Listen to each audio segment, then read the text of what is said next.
Bonjour à chacun d'entre vous. Bonjour vous qui êtes mes frères et sœurs et les bien-aimés du Seigneur. J'espère que vous allez bien et que c'est pas trop compliqué pour vous de rester confinés. Et surtout, ce qui est désagréable en ce moment, c'est de ne pas avoir de contact avec les autres. Nous nous rendons compte que maintenant que nous en sommes privés, que nous sommes obligés de nous écarter des autres, de ne pas avoir de relations les uns avec les autres, ou très peu, si ce n'est que par les médias, on se rend compte que c'est relativement, on est privé. On est privé de quelque chose, de nos habitudes, mais pas seulement de nos habitudes. On est aussi privé de ce que nous appelons la communion fraternelle, des moments conviviaux que nous pouvons vivre ensemble, des moments de joie, des moments de conversation, tout ça, ça manque.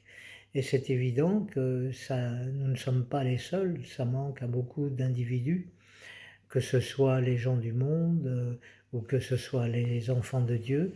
Mais on fait le constat aujourd'hui que la communion fraternelle est réellement nécessaire. Et c'est surprenant, mais c'est toujours quand on en est privé qu'on se rend compte qu'on avait quelque chose de formidable. Néanmoins, on ne va pas se lamenter sur la situation, on va tout simplement essayer de la supporter le mieux possible et de pouvoir être des enfants de Dieu, comme le Seigneur nous le demande, c'est-à-dire de pouvoir respecter les autorités en restant confinés, c'est-à-dire en ayant le moins de contact possible avec les autres, en tout cas contact physique, parce que nous savons que s'il y a un contact physique, on peut contaminer les autres, même si on n'est pas malade, on peut être porteur du virus, on n'en sait rien, c'est quelque chose que nous ne voyons pas. Donc forcément, c'est assez difficile de pouvoir supporter ces moments de confinement, mais j'espère que c'est pas trop dur pour vous. Et notre rôle, c'est quand même de d'obéir, de nous soumettre, de comprendre. Et je vous encourage à persévérer, afin que si vous persévérez et que vous veillez à cela, et ça raccourcira le temps de confinement. De cette façon, si nous restons chez nous en n'ayant pas de contact avec l'extérieur, ça permettra à tous ceux qui sont malades de pouvoir s'en rendre compte et de se faire soigner, et à tous ceux qui ne le sont pas de ne pas être contaminés. Voilà, c'est le but de cet isolement. Alors c'est vrai que c'est pas une chose facile, mais bon, essayons de le prendre le plus sereinement possible, et en sachant bien que actuellement l'église est fermée, le bâtiment est fermé, mais que la véritable église, c'est pas le bâtiment, c'est vous. C'est vous qui êtes le bâtiment, c'est vous qui représentez l'église, chacun individuellement, avec tout ce que vous avez de particulier, de spécial, que les autres n'ont pas et que Dieu vous a donné. Alors pourquoi est-ce que je parle de l'église en ce moment? Eh bien, parce que Jésus nous invite à comprendre quel est notre rôle en tant qu'Église. Nous devrions être des disciples de Jésus-Christ, et peut-être ne sommes-nous pas conscients que nous sommes des disciples, ou nous n'avons pas conscience que c'est là le but, c'est-à-dire le disciple, c'est celui qui suit Jésus, qui marche comme Dieu le veut, et qui fait comme Jésus. Alors Jésus a dit quelque chose d'intéressant par rapport à la fin des temps. Nous savons que nous sommes dans une période particulière, que nous ne sommes pas encore à la fin des temps, mais les choses s'annoncent sérieusement, Jésus revient. Et comme Jésus revient, il avait prévenu ses disciples de l'époque avec lesquels il était, et il leur avait dit des choses intéressantes telles que celle-ci, qui se trouve dans Luc au chapitre 18 et au verset 8. Il dit « Mais quand le Fils de l'homme viendra, trouvera-t-il la foi sur la terre ?» Je répète, « Mais quand le Fils de l'homme viendra, c'est-à-dire Jésus, trouvera-t-il la foi sur la terre ?» Il a dit aussi en Matthieu, au chapitre 24, du verset 12 à 13, il a dit « À cause de la progression du mal, l'amour du plus grand nombre se refroidira. Mais celui qui persévérera jusqu'à la fin sera sauvé. » Il nous dit deux choses particulières. Quand Jésus nous parle de la foi, il nous invite à croire en Dieu notre Père et en toutes ses promesses. Alors oui, nous avons été touchés par Jésus et nous croyons en Dieu. Nous vivons des expériences quotidiennement et nous continuons à croire en Dieu et nous sommes encouragés par notre Père et par le Saint-Esprit pour continuer à avancer avec lui.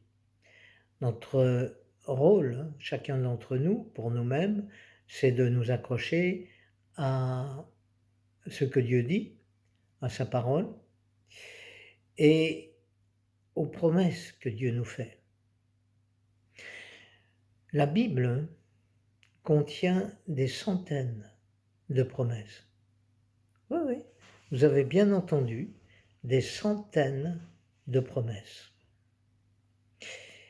Donc, il y a de quoi faire pour chacun d'entre nous, si nous lisons la parole de Dieu, si nous essayons de comprendre sa parole, si nous demandons à Dieu de nous éclairer, de nous permettre de saisir sa parole, de véritablement la vivre. À partir de ce moment-là, ces promesses se révèlent à notre esprit et nous sommes encouragés. En réalité, nous n'aurions pas besoin des serviteurs de Dieu, vous n'auriez pas besoin des serviteurs de Dieu si vous pouviez saisir cette parole. Alors oui, les serviteurs sont faits pour pouvoir affermir votre foi et c'est ce que je vais essayer de faire avec chacun d'entre vous aujourd'hui et pour moi-même y compris parce que nous sommes tous logés à la même enseigne et nous avons la parole de Dieu devant nous, sous nos yeux, nous consultons cette parole et nous constatons que Jésus dit deux choses particulièrement importantes dans les moments que nous traversons, parce que ça nous concerne. Ce sont des moments particuliers où il y a encore des énigmes, où il y a encore des choses que nous ne comprenons pas spirituellement. Nous savons dans quel temps plus ou moins nous sommes, mais nous savons que toutes les prophéties ne sont pas accomplies, donc à partir du moment où tout n'est pas accompli, toutes les prophéties ne sont pas encore réalisées, elles vont se réaliser, nous ne savons pas quand, mais à partir du moment où elles ne sont pas réalisées, nous pouvons considérer que Jésus revient, nous ne savons pas quand, mais nous attendons que ces prophéties soient accomplies. Et quand elles seront toutes accomplies, à ce moment-là, nous verrons Jésus revenir. Nous ne savons pas le temps que ça va prendre, et dans le temps où nous sommes, il y a beaucoup de bruit qui court par rapport à la colère de Dieu, c'est Dieu qui se... C'est pas Dieu qui se fâche, c'est pas Dieu qui se fâche, c'est l'ennemi qui rugit. L'ennemi est en train de faire du tort au monde entier, il est en train d'opprimer le monde entier. Et c'est pour ça que Jésus dit, quand le Fils de l'homme viendra, trouvera-t-il de la foi sur la terre ? Et à cause de la progression du mal, l'amour du plus grand nombre se refroidira, mais celui qui persévérera jusqu'à la fin sera sauvé. Alors on va essayer de comprendre ce que Jésus veut nous enseigner, nous instruire par ses propos, quand il dit « Le Fils de l'homme viendra, quand il viendra, trouvera-t-il la foi sur la terre ?» La foi, c'est faire confiance dans ce que Dieu dit. C'est ça la foi. Je crois ce qui est écrit, je crois ce que Dieu dit et je vis ce que je crois. Si je n'y crois pas, je ne mettrai pas en pratique. C'est normal. Quand je suis convaincu d'une chose, je vais la faire. Quand vous êtes convaincu que si vous tournez le robinet de votre salle de bain, il va couler de l'eau, vous allez le tourner. Si vous croyez qu'il n'y a pas d'eau, vous n'allez même pas vous déplacer. Ce sont des choses basiques. Dans notre vie, nous sommes tous comme ça. Nous sommes confrontés à ce que nous croyons. Alors, la foi, c'est faire confiance dans ce que Dieu dit. Et bien sûr, personne, aucun chrétien en tout cas, n'oserait dire que les promesses de Dieu, ce qui est écrit, n'est pas vrai. Mais par contre, tout le monde n'applique pas à sa vie toutes les promesses de Dieu. Je dirais, personne n'est parfait, c'est bien ce que vous pensez, donc forcément, on ne va pas appliquer toutes les promesses. Mais ce qui est important pour notre réflexion, c'est de savoir que quand il y a une promesse que nous lisons dans la parole, nous pouvons dire « c'est pour moi ». Alors saisissons-nous des promesses plutôt que de douter des promesses. Un exemple tout simple, Dieu dit dans sa parole « ne vous inquiétez de rien ». Est-ce réellement ce que nous faisons, ce que vous faites, ce que tu fais? Est-ce que tu ne t'inquiètes de rien? Bien sûr que non. Il faut être honnête et sincère. Bien sûr que non. Tu t'inquiètes, tu te fais du souci, tu penses à l'avenir. C'est pas mauvais en soi de penser à l'avenir. Tu fais des projets, c'est pas non plus mauvais de faire des projets, mais parfois tu vas trop loin et tu t'inquiètes pour des choses qui n'existent même pas encore. Ou tu t'inquiètes pour savoir comment ça va se passer demain, ou dans une heure, ou pour ton avenir. Et Dieu dit, t'inquiète de rien. Il nous dit ça parce qu'il est au contrôle de tout. Par contre, nous rencontrons une difficulté. Pourquoi est-ce que nous ne mettons pas toute notre confiance dans ce que Dieu dit? Eh bien, c'est simple. Nous sommes bien souvent attachés à notre humanité. Et c'est la raison pour laquelle, étant attachés à notre humanité, nous ne parvenons pas, ou pas totalement, à faire confiance. Oui, on fait confiance, mais avec certaines restrictions. Et puis, quand ça ne s'accomplit pas immédiatement, il y a les doutes qui viennent. Parce que nous sommes tellement habitués à toucher les choses, à vivre les choses tout de suite, à percevoir les choses, parce que si nous ne voyons pas, si nous ne touchons pas, si nous ne sentons pas, eh bien, il y a des doutes qui viennent, et c'est précisément là que Jésus nous dit « Trouverai-je encore de la foi quand je reviendrai ?» Parce que nous devons apprendre à ne pas vivre avec nos sens, parce que le spirituel n'est pas le terrestre. Nous sommes habitués à vivre d'une manière terrestre et nous devons apprendre, bien apprendre, à vivre d'une manière céleste. Et le céleste, c'est pas le terrestre. Le céleste, c'est ce que Dieu dit. Jésus dira, trouverai-je encore de la foi? L'amour du plus grand nombre se refroidira. Il dit ça pourquoi? Eh bien, il nous dit cela parce que dans sa parole encore, il y a des réponses. Et cette réponse, elle se trouve en Éphésiens au chapitre 6 et au verset 12. Il dit en effet, ce n'est pas contre l'homme que nous avons à lutter, mais contre les puissances, contre les autorités, contre les princes de ce monde de ténèbres, contre les esprits du mal dans les lieux célestes. Je vous disais, le céleste, c'est pas le terrestre. Et quand nous lisons ces passages, on dit ouais, on le sait, c'est pas contre les hommes, mais bien souvent, c'est contre les hommes que l'on réagit. Alors que nous devrions réagir contre les puissances, contre les esprits méchants qui se trouvent dans le spirituel, dans le céleste. À nous de prendre conscience de ces réalités et d'aller plus loin dans notre réflexion et dans notre manière de vivre. Je vous ai dit que la foi, c'est croire ce que Dieu dit. Et là, nous lisons que ce n'est pas contre l'homme que nous devons lutter, mais contre les puissances, contre les autorités, contre les princes de ce monde. Alors quand vous avez des problèmes avec quelqu'un, pourquoi vous fâchez-vous contre les hommes?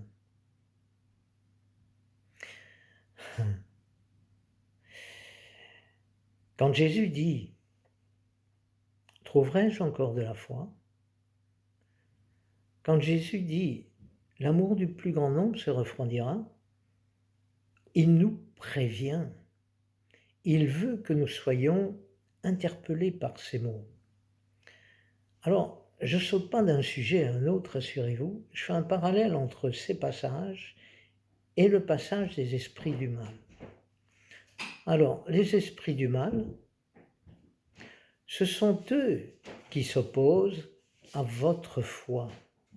Ce sont eux qui s'opposent à l'amour. Mais si je vous laissais avec ces propos, vous diriez « Ah ouais, d'accord. Donc, c'est les esprits du mal, c'est pas de ma faute, etc. » On va essayer d'aller plus loin. Nous devons considérer que le diable tient le monde sous son autorité, sous sa domination. Il tient le monde entier. Et je voudrais vous dire quelque chose de terrible. Il peut aussi tenir les chrétiens sous son autorité. Autrement, Jésus n'aurait jamais dit « Trouverai-je encore de l'amour, trouverai-je encore de la foi ?» Ça veut dire que les chrétiens sont aveuglés parfois ou ne tiennent pas compte des puissances des ténèbres, de l'action des puissances des ténèbres, de l'action des esprits méchants.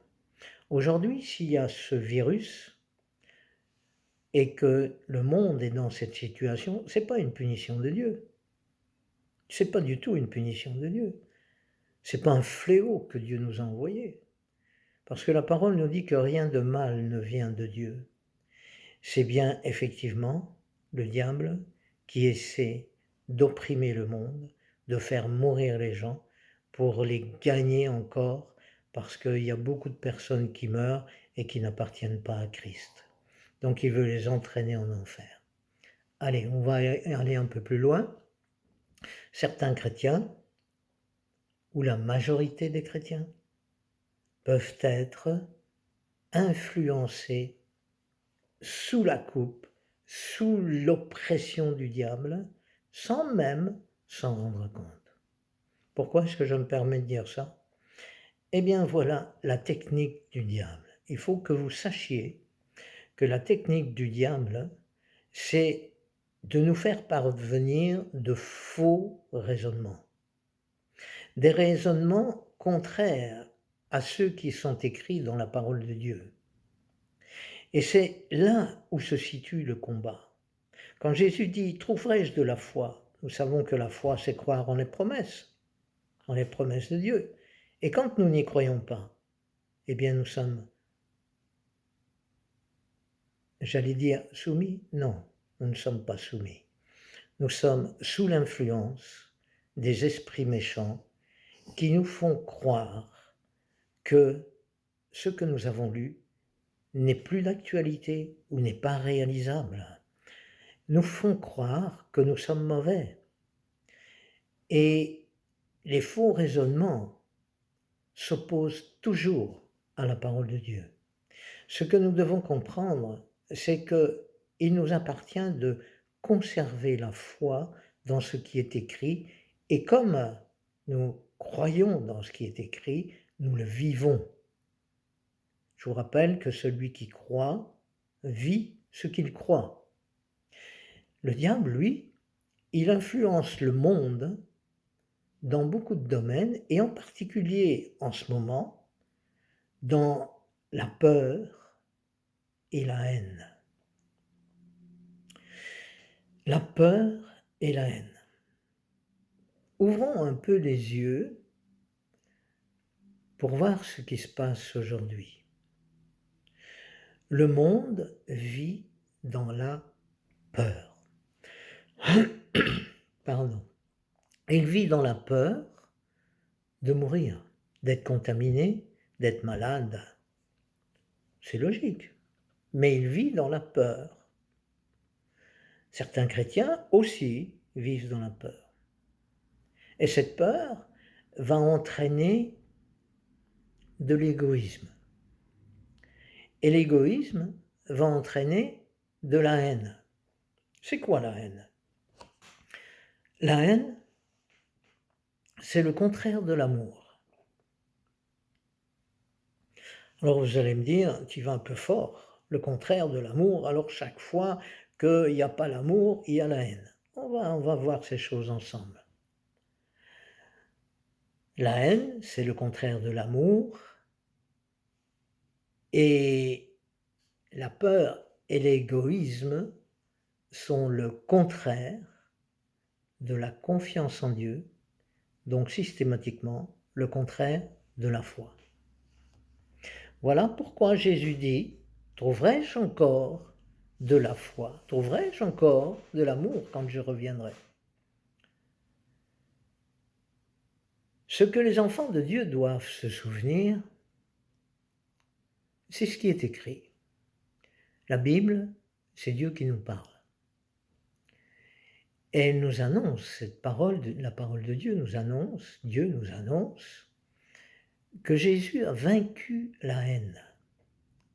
Voyons ce qui est écrit en Éphésiens au chapitre 2 et au verset 14. Car il est notre paix. Il, Jésus bien sûr, car Jésus est notre paix, lui qui des deux groupes n'en a fait qu'un et qui a renversé le mur qui les séparait, la haine. Jésus a renversé le mur qui séparait les hommes, qui séparait l'humanité de Dieu. Il a renversé le mur de la haine. C'est bien ce que nous lisons. Nous allons un peu plus loin, au verset 16 du même chapitre 2 d'Éphésiens, il dit, Jésus a voulu les réconcilier l'un et l'autre avec Dieu en les réunissant dans un seul corps au moyen de la croix, en détruisant par elle la haine. Qu'a fait Jésus? Il a réconcilié les hommes avec Dieu en détruisant la haine. Comment l'a-t-il fait? En mourant sur la croix. En acceptant d'aller sur la croix. En acceptant de porter les péchés de l'humanité, il a vaincu la haine et il a réconcilié les hommes avec Dieu. Il a accordé aux hommes la possibilité de se réconcilier avec Dieu. Le monde actuellement, de tout temps d'ailleurs, le monde est dirigé par la haine, par l'égoïsme, par c'est moi en premier, pour les autres, tant pis. Ça, c'est l'égoïsme. C'est moi d'abord. Constatez un peu ce qui se passe actuellement. Le monde est conduit par la pression de l'ennemi, par ce que l'ennemi fait peser sur eux, ce que le diable, les esprits méchants, fait peser sur le monde, parce que regardez les infos, ou quand vous allez dans les magasins, vous constatez quoi? Les rayons sont vides. Pourquoi ils sont vides? Parce qu'il manque de nourriture? Mais non, il ne manque pas de nourriture. C'est simplement les gens qui se reluent sur la nourriture, ils remplissent leur caddie, et puis ils créent un déséquilibre par l'excès de leur peur.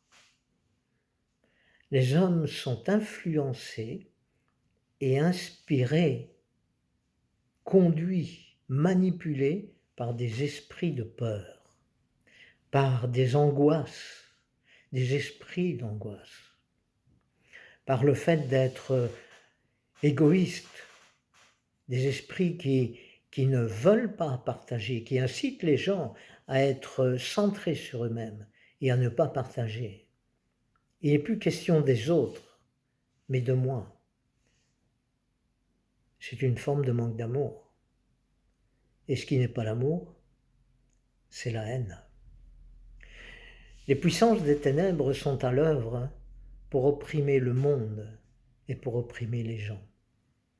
Mais Jésus a vaincu ces esprits méchants par la croix. Alors on pourrait se demander, comment se fait-il qu'ils agissent encore, ces esprits méchants, puisque Jésus les a vaincus? Ils agissent sur ceux qui se laissent manipuler par ignorance. Jésus nous rend victorieux. Il nous a rendus victorieux sur ces ténèbres, sur ces esprits, sur ces attitudes de haine, puisqu'il a vaincu la haine et qu'il l'a mise à la croix. Mais ce que Jésus nous dit, et c'est là où ça devient un peu paradoxal, il dit « Trouverai-je encore de la foi? Trouverai-je encore de l'amour ?» Je vous rappelle ces versets, parce qu'ils sont d'actualité par rapport à ce qu'il a accompli à la croix. Donc si Jésus nous annonce des choses comme celle-là, ça veut dire qu'il y a une réaction à avoir. Les enfants de Dieu que nous sommes devons comprendre la pression de l'ennemi, ce que les puissances des ténèbres font ou essaient de faire avec nous et qu'elles font avec le monde parce que le monde refuse d'y croire et de l'accepter, d'accepter les choses spirituelles. Et le diable se débrouille bien pour leur faire croire de toute façon. Mais revenons à Jésus, il a vaincu les puissances, il a tout mis à la croix. Alors comment se fait-il que les choses sont encore ce qu'elles sont? Jésus nous demande tout simplement de croire. Croire, c'est agir, c'est pas rester sans rien faire. Mais agir comment? Pour agir, il s'agit de comprendre le principe de la croix.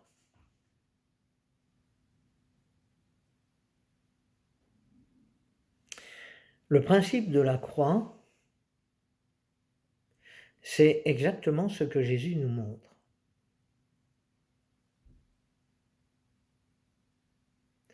Alors, excusez-moi, je suis en train de lire un peu parce que j'ai dépassé un peu ce que j'ai développé. Le principe de la croix, j'y reviens, le principe de la croix, c'est agir conformément à ce que Dieu dit. Bon, jusque-là, ça va. Mais quand tu dis « je défends mes droits », c'est mon droit, et je le défends parce que c'est à moi. C'est mon dû, ça m'appartient, et il n'y a personne qui peut y bouger. C'est à moi.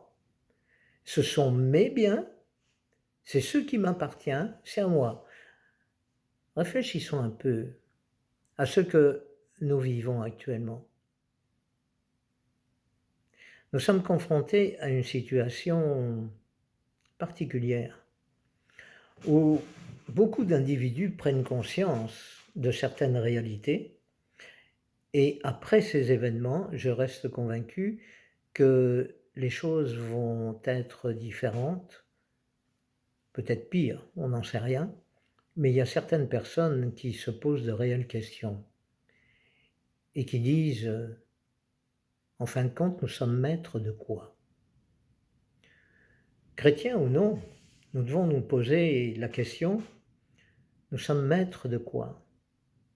Qu'est-ce que nous savons maîtriser? Oui, quand Dieu nous permet de maîtriser, nous maîtrisons. Quand les choses vont bien, nous avons l'impression de maîtriser les choses. Mais quand nous sommes confrontés à ce que nous vivons actuellement, réfléchissons. Où est ton travail aujourd'hui? Est-ce que c'était comme il y a 2 semaines, 3 semaines, confiné chez toi? Où en es-tu avec ton argent?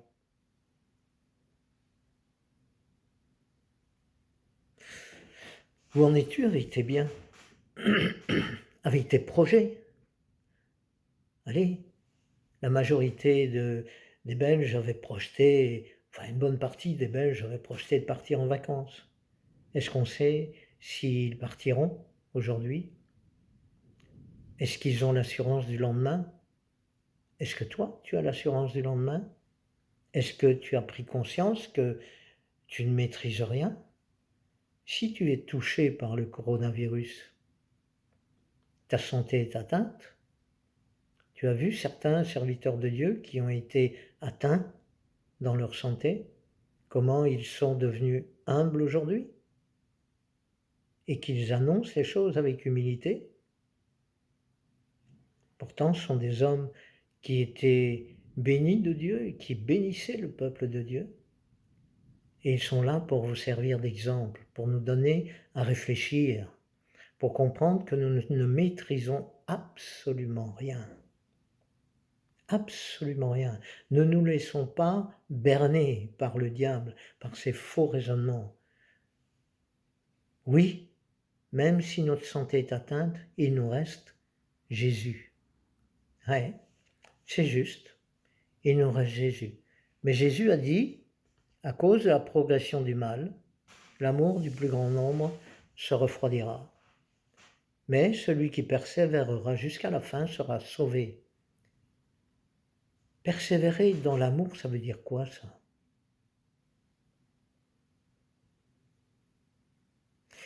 Persévérer dans l'amour, pour persévérer dans l'amour, il s'agit de passer par la croix.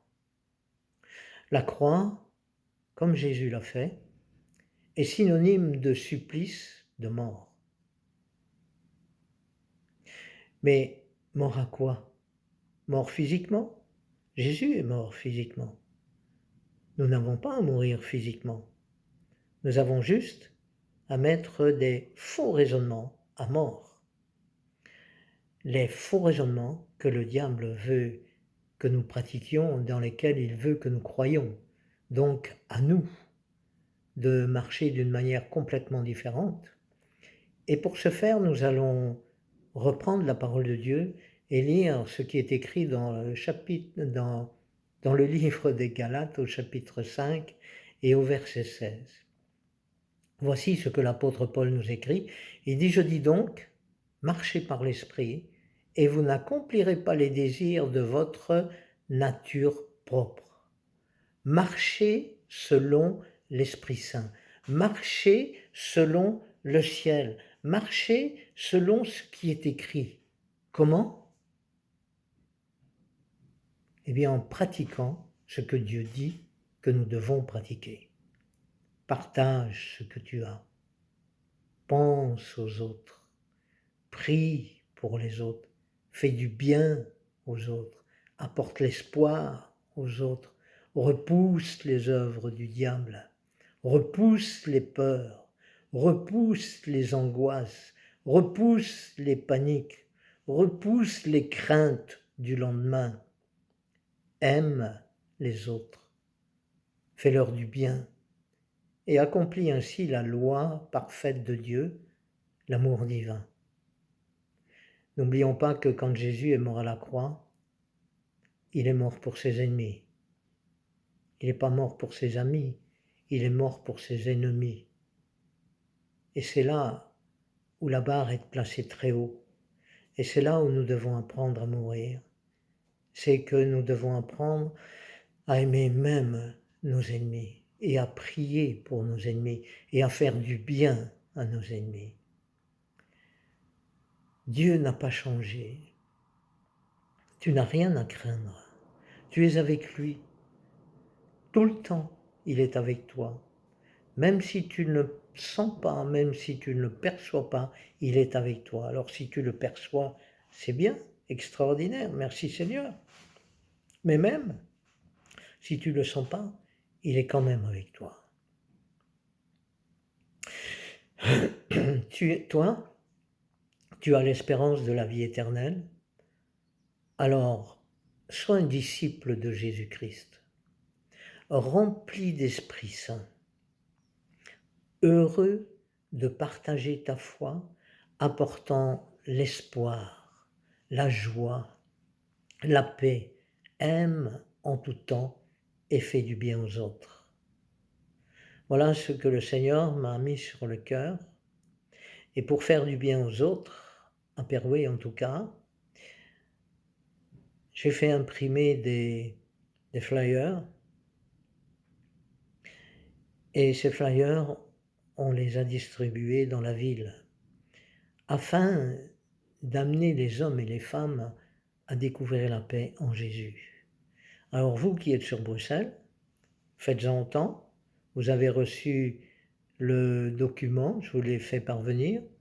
Faites-en des copies ou faites-en imprimer et distribuez à Bruxelles pour que ceux qui sont dans la crainte, dans la peur, aient un espoir et découvrent en Dieu la solution pour leur vie. Ne nous relâchons pas. Nous avons besoin de vivre l'amour. Et même si nous sommes confinés chez nous, nous avons la possibilité d'aimer les gens, de pouvoir leur apporter l'amour de Christ. Alors aujourd'hui, vous qui êtes des enfants de Dieu, vous qui êtes aimés de Dieu, vous qui avez la vie éternelle, vous qui êtes dans sa présence, armez-vous contre les puissances des ténèbres, repoussez les œuvres du diable et annoncez sa parole, annoncez son amour, annoncez Dieu, témoignez autour de vous afin que les hommes et les femmes aient de l'espérance et reçoivent un encouragement, afin que les hommes et les femmes qui ne le connaissent pas trouvent en Dieu une solution parce qu'il est la solution pour le monde. Frères et sœurs, voilà ce que le Seigneur m'a mis sur le cœur. Ne soyons pas de ceux qui condamnons, mais soyons de ceux qui aimons et qui faisons confiance à notre Père céleste par la foi au nom de Jésus. Prions ensemble si vous voulez bien. Père Saint, nous te remercions pour ta parole parce que ta parole est la vérité. Ta parole, c'est ce qui doit nous conduire, nous inspirer, nous éclairer. Elle est une lumière sur notre sentier, elle nous montre combien nous pouvons être déraisonnables, combien nous pouvons nous tromper parfois, mais ta parole est là pour nous éclairer et ton Saint-Esprit nous conduit et nous guide. Alors merci pour ce que tu nous permets d'être des instruments entre tes mains aujourd'hui et dans les jours à venir, afin qu'une multitude de personnes te rencontrent, afin qu'une multitude de personnes se tournent vers toi, afin qu'une multitude de personnes soient sauvées. Merci de nous employer comme étant tes instruments. Je t'ai prié au nom de Jésus et je te prie de donner de l'assurance à mes frères et sœurs afin qu'il soit courageux, qu'il soit zélé et qu'il soit bouillant, rempli de toi, au nom de Jésus. Merci mon Père. Amen.